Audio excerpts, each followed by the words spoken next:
También hay expectativa en Venezuela por la presentación del informe anual del presidente de la Corte Interamericana de Derechos Humanos en la Asamblea General de la OEA en Guatemala.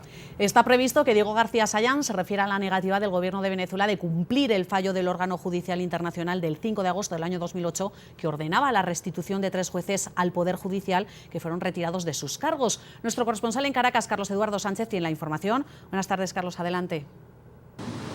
Hola, buenas tardes, amigos televidentes. El caso de los 3 exmagistrados de la Corte Primera de lo Contencioso Administrativo, cuyas decisiones incomodaban al gobierno, marcó la posición del Estado venezolano frente al sistema interamericano de justicia. Para aquel entonces, la Sala Constitucional del Tribunal Supremo de Justicia expuso que la decisión de la Corte Interamericana de Derechos Humanos, que ordenaba la reincorporación e indemnización de estos 3 exmagistrados, pues era violatoria de la soberanía y las instituciones del Estado venezolano. Veamos en resumen a continuación qué fue lo que ocurrió.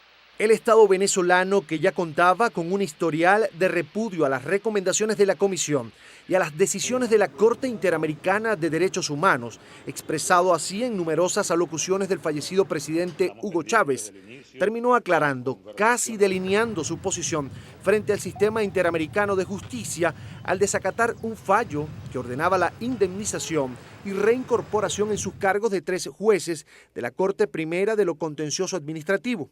El 18 de diciembre de 2008, tan solo horas antes de iniciarse el acostumbrado receso judicial por Navidad y Año Nuevo, el máximo tribunal venezolano anunció que no cumpliría la polémica sentencia emitida en agosto de ese año.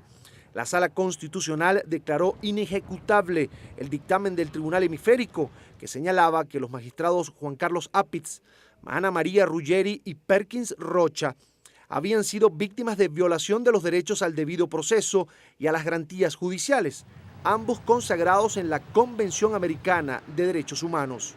Los magistrados fueron removidos de la Corte Primera de lo Contencioso Administrativo bajo el argumento de haber incurrido en un error inexcusable, pero meses antes de la destitución fueron duramente criticados por integrantes del alto gobierno, incluyendo el presidente Chávez, por haber emitido una sentencia que retumbó en el Palacio de Miraflores, que estableció que los médicos cubanos que integran el plan Barrio Adentro, programa bandera del Ejecutivo venezolano, ejercían ilegalmente la profesión por no haber tramitado la reválida de títulos que exige la legislación venezolana.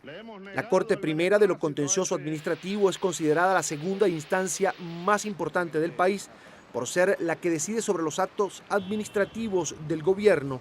El dictamen de la Corte Interamericana de Derechos Humanos sobre el caso de los magistrados Juan Carlos Apitz, Ana María Ruggeri y Perkins Rocha fue considerado violatorio de la soberanía nacional, aun cuando Venezuela forma parte del sistema interamericano de justicia y además acoge como ley pactos y convenios internacionales. Al día de hoy, el Estado venezolano, de acuerdo con las normas que rigen la Convención Americana de Derechos Humanos y su participación en el Tratado del Sistema Interamericano de Justicia, está en mora con 3 venezolanos que al final de la historia no pudieron aclarar su situación y tampoco ejercer sus derechos. Amigos televidentes, hasta aquí la información desde Caracas. Hay más en nuestro Centro Internacional de Noticias. Feliz tarde.